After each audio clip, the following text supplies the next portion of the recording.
survivors, it's your girl Ruriko here.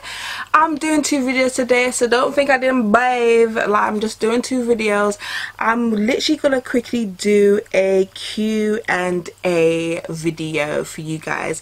It's a mental health personal Q&A about me, and I asked if this video was meant to be done a very long time ago, so apologies to everybody who's actually sent me something and asked me a question, but I just didn't feel ready to maybe ask those questions. I don't know, but it took forever for me to actually come here and do these questions for you guys. Sorry if I'm out of focus. If I am out of focus, if I'm not, then ignore me. But yes, I'm going to start with the questions that I got from Instagram, Twitter, Snapchat. Like, a lot of people pulled in, Facebook, a lot of people came and just asked me certain questions. I've taken a section of the questions already and I've put them in a folder. I will be having to open another folder, unfortunately, and see the other questions, because those ones I didn't get, and they're from people who personally know me and they're on WhatsApp. So the first question is, how do you cope with rejection? Now, this is a very good question. If I'm being really real with you guys, I don't deal with rejection very well.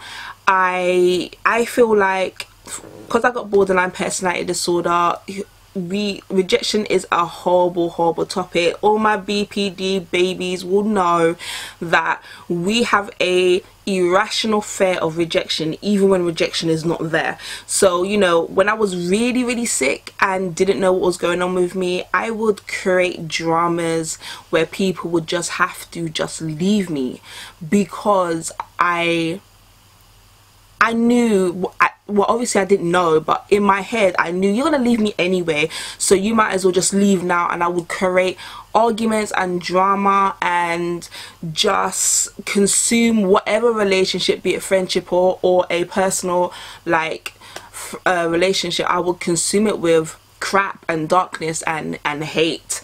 And then when they do eventually leave, it wouldn't be a case of, oh, I pushed them away. It'll be a case of, well, you know what, I knew you was gonna leave anyway. There you go, you were gonna leave anyway. Like, that's basically what it was. Right now, as I stand in front of you or sit in front of you, I'm still very much vulnerable to rejection. I think I handle it a lot better now than I did, but it's still one of those things where it does get me shaky, it does get the anxiety going, and it does get me very in my own head. Like, I get very focused on just being in the daydream of why this person could possibly be rejecting me. So I feel like I've come a long way, but I am nowhere near, you know, rejection free. So that's basically how I deal with rejection. I still, yeah, I don't think I answered that question properly, but that's the truth. So the next one is, how have you maintained, your relationship? Ooh, you get a personal now. So I'll split the relationship up. So me and my beautiful partner, we have broken up several hundred times. Not this time, but before, when I didn't know what was wrong with me. I broke up with him constantly, get out, you know, the whole shebang of drama that comes with being with someone who's got borderline personality disorder. It really isn't our fault, but let's face it, we do create a lot of drama because of how we feel inside. We don't know how to deal with the emotions. The emotions are so up there, way past here, and we don't know how to deal with that. So unfortunately, the way that we act sometimes can be very irrational to other people, but to us it makes sense at the time. And, you know, we do a lot of reflection because we do make a lot of mistakes. It's just the way that it is.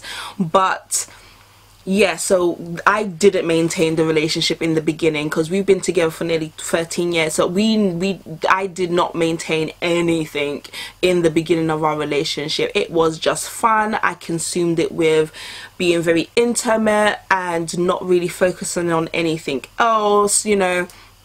But this time around, the way that I've managed our relationship now is talking, being honest, being so raw, and being so honest, and talking about how I feel and how he feels is how we've maintained this relationship.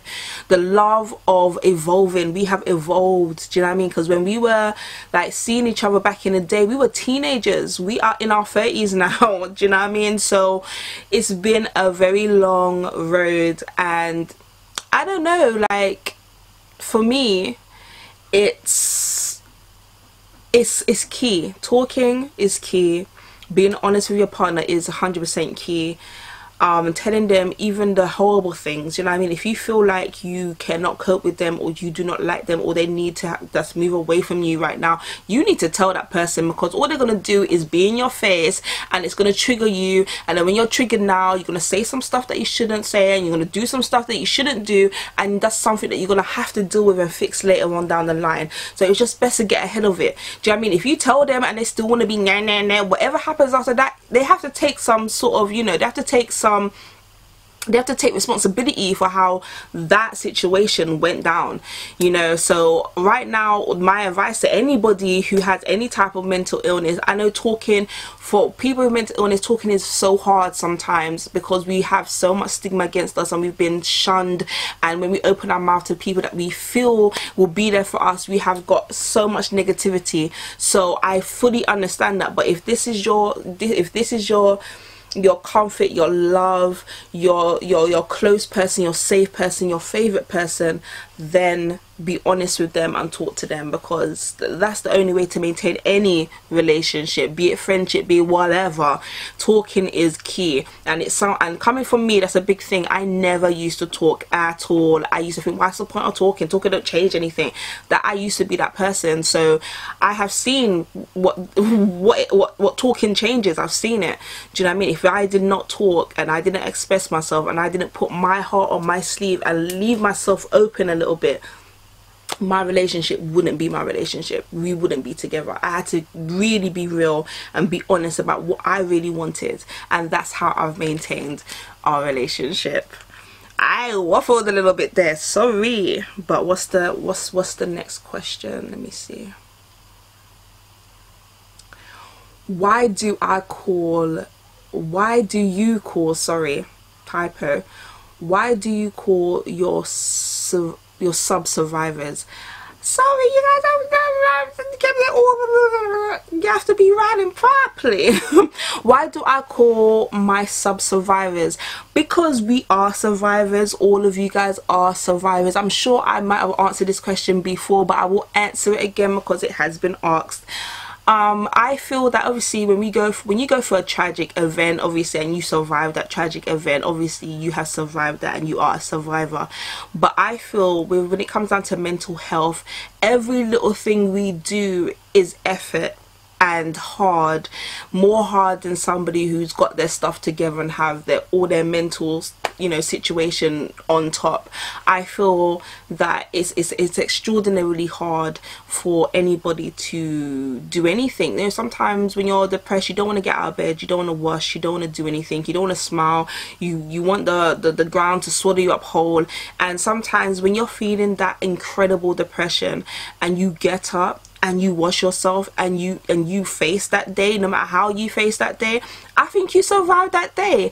And you know, that might be trivial to so many people, but I've been there. I've been in relapse. I have been in psychosis. I have been in psychosis where I couldn't even form a sentence, where I couldn't even control going toilet. I was just locked in my mind, and to fight through that and get back to reality, I survived something huge. So when some people say, you know what, I don't want to wash today, or I don't want to go out, or I don't want to see anybody, I don't want, and you do, and you actually push past that feeling, and you actually do see your friends, and you actually do wash, and you actually do that, you survive that day. I don't care what anyone has to say. You're a survivor. Straight up, you're a survivor. we go through certain things in our lives, and it doesn't need to be a massive tragic event to make us feel like we survived this thing. And that's why I call everyone a survivor, because we have survived. We're here today. I'm 31 years old. I survived 31 years. I am still here. I am a survivor, and no one can tell me any different. So yeah, that's why I call you guys survivors, because I just feel like everybody survives something. Even if it's a personal inner thing where nobody else knows, you still are a survivor. What was it like to lose a child to the system? Oh wow, we going there. We are going there. I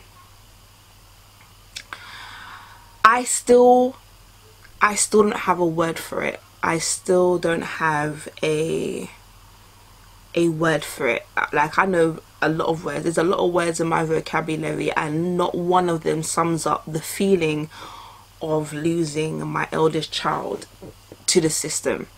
I will bring you guys a story time and tell you exactly of all the events that led up to that point of her being in care. And the reason why I haven't brought it out yet is because I'm still upset. I'm still very, very, very emotional. It's been over a year, you know, since she hasn't been living with us, but it still is something that is incredibly hard to deal with and to talk about. And I don't even feel like I've come to terms with any of it. I don't think I've actually like made it really sink in. I haven't really made it sink in to that this is our lifestyle now, that she is there and we are here. I don't think I don't know, I'm not really dealing, if I'm being honest with you guys. The feeling, even now I can hardly talk about it. It's a pain and a scar that will forever be on my heart no matter what. And that's something that I guess I might never be able to talk about it without feeling it, because I'm getting the in my throat right now. It's, you know, it's very personal and close and raw and horrible. So I don't think I'll ever truly be able to talk about it like it's nothing. So yeah, I what was it like? It was horrible. It was my heart is and was at the time obliterated, and it has not been pieced together. No matter what I've done or whatever, it's still obliterated. It's still bad for me. So the next question is, do you get obsessed? Yeah. Yes, I do, honey bunnies. I do. I get obsessed. Right now I'm obsessed with a lot of things. I can't help myself. I pick up anything, and when I pick it up, I'm so focused on it. It's more my ADHD, I feel like, than my borderline personality disorder, even though it does contribute to it. But like, I pick up things and I'm so good at it. Boom, I want to do nails. I did that. Then I got bored. I moved on to something else. Then I started designing. I did that. I conquered designing. Then I got bored. Moved on to the next thing and the next thing and the next thing. Like, I cannot focus my mind. I get obsessed and twisted up about something, and I'm all about it. I buy all the things for it. I go to all the things for it. I study it continuously. I do all them things. I'm so on it. And then eventually something clicks into my head and be like, yeah, done with that. Or I've gone, it just, yes, I do get obsessed, and it's terrible. Like, you can tell, like, if you walk around my house, you will see where I've been obsessed. Oh, okay, that was Ruriko at that moment. That was Ruriko at this moment. That was Ruriko here. You can see all of my obsession around me, and sometimes I feel really sad about that, though. Like, I look at something, I feel like, oh, I wish I had that obsession again. I wish I had that power to, or that push to be as committed to it as I was when I first was obsessed with it. Because I do feel sad, because I just don't have, I look at the stuff and I know it costs money and I know it's there, but I don't have absolutely no desire in that thing anymore. The obsession is completely dried up and gone. So to answer your question, yes, honeys, I do get hella obsessed about everything. So that was that. What was the next question? What is borderline personality for you? Oh, as in to me, as in what is borderline, how do I view what, okay, so my this is how I'm taking the question, so sorry if it isn't the kind of the question, it's kind of written kind of funny, but this is how I'm gonna take the question. What is borderline personality to me? Like, what's my experience of it? So my thing is triggers. I get triggered a lot. I have the chameleon effect. I mirror people. I mirror accents. You guys already know I mirror so many different people, and it's so hard. My emotions as well, I take on everybody's emotions. You know, if my partner is down, I am automatically in the same like boat as him. I feel on a different level, and that is a trait of borderline personality. I know it's not just me, but I'm just letting you know, like, I feel like I'm every trait. I've been told I'm every trait of a borderline, so there's no trait that I don't get. So borderline personality to me is literally textbook. So if you read about borderline personality disorder, stamp my face there, because it's literally me. There's nothing there that I can say unfortunately that isn't me, and that I've gone through everything. You know, I've gone through absolutely every trait of the borderline. I know myself very well now than I did back then, and I feel that, yeah, I'm just textbook, really and truly. I am just textbook. I do everything of a borderline, and unfortunately that'll be me for the rest of my life. There's certain things I do to manage it and to cope with it, and I feel like I'm doing really well at the moment. But I guess it's more about what people say around you than what you obviously think about yourself at the same time. But people tell me I'm doing very well, so I take that on board, because I can see where I was and where I am, and it's a complete different, it's completely different. I'm very happy of the work I did in order to get to the place that where I am today. I'm gonna ask, there's loads of other questions, but I'm just going to answer one more, and I'm gonna go and answer a question from one of my lovely, I love you, you know who you are. I've gone to WhatsApp, so this is your question. Well, you have 5 questions. Let me read. I'll read the first one. So it says, do you think having a mental health issue is a bad thing? Now, I used to feel like why me? Like, why do I have this thing? It's so disheartening. I wish I never had it, and I still have those days. I'm not gonna sit here and say I still don't have those days. I do have those days, but it's not as intense as it was back in the day. I hated myself. I hated having any type of mental illness. I hated the people that created me, because, you know, I wasn't born with a mental illness. It was created by my experiences. I hated everybody, and I just came to the realization I had to let that go, because this is who I am now. I can hate all I want, and I can turn around and say why, but it's not going to change anything. I am me. This is me. I do have borderline personality disorder. I am emotionally unstable personality disorder. I do have depression. I do have ADHD. I do have a binge eating disorder. I do have anxiety. I have these things, and I just have to get with the program. Me being in a corner and slumped and oh woe is me is not going to help me or my beautiful children or my beautiful partner, and it's not going to bring forward a future that I really want. It's not going to bring forward the future that I envision us having. So as much as sometimes it does get me down, I don't think it's necessarily a bad thing, because I feel like having a mental disorder, having a mental health disorder weeds out real people real quick. Like, I know when you guys are being, you know, facetious. I know when to read between the lines. I'm so good at reading people. I'm so good at reading people because of my mental illness, because of my experiences, because of mental illness. Do you know, I use the good things about my mental illness as tools in my everyday life. So without it, unfortunately, I wouldn't be the person I am, and I love me right now. Do you know what I mean? I don't always love myself. I'm not gonna sit here and say I'm not gonna have days where I don't love myself, but right now I love me. Yeah, I love me right now. And at the end of the day, I just don't think it's it's bad for me. Do you know what I mean? I'm not gonna sit there and say having a mental illness is amazing. It's not amazing. It's not amazing. It's not cool for other people. I get it and I understand, but right now I can't get rid of my mental illnesses, so I just have to get on board and love me with my flaws, and I do.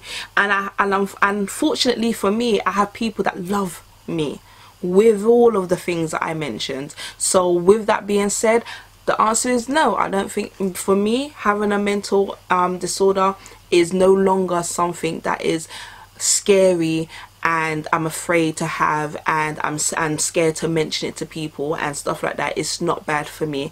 So yes, it's been your girl Ruriko Yamazaki. This is my first Q&A, y'all. Show your girl some love. Oh god, it's been lovely spending some time with you. A little bit sad in the middle, I'm not gonna lie. I got a little bit sad in the middle, but it is what it is. These are real questions, and at the end of the day, you're gonna get some real answers. So it's been your girl Ruriko Yamazaki. Hey, just know that you're loved and you're all that anybody needs, and I'll catch you, honey bunnies, on my next video. Mwah.